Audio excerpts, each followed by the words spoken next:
7. Judgments. In a remarkable psalm, David praises God for executing judgments.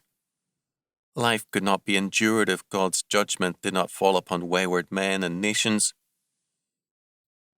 As David surveys the world, past and present, he rejoices that God again and again destroys the evil ones and is a refuge for the oppressed. Thus evil powers come and go. Quote, "But the Lord shall endure forever. He hath prepared his throne for judgment, and he shall judge the world in righteousness. He shall minister judgment to the people in uprightness." Psalm 9, 7-8. God has a twofold ministry to men and nations. David tells us many times there is a ministry of grace and a ministry of justice.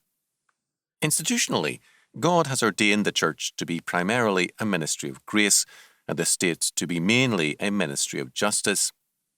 When either or both fail to discharge their ministry faithfully, God judges them. We too have our calling to exercise grace and justice towards all men in our families and in our vocations.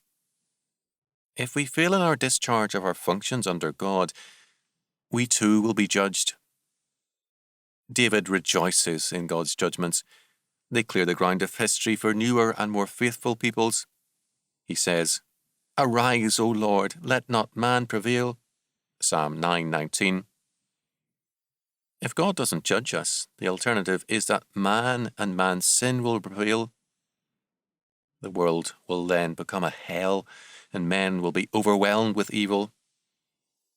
Thus, the fact that God over and over again judges the world is itself an act of grace and mercy on God's part. Just as a child needs to be spanked at times to be recalled to the right way, and just as true parental discipline is an act of love, so too God's judgments are linked to his grace and his saving mercy.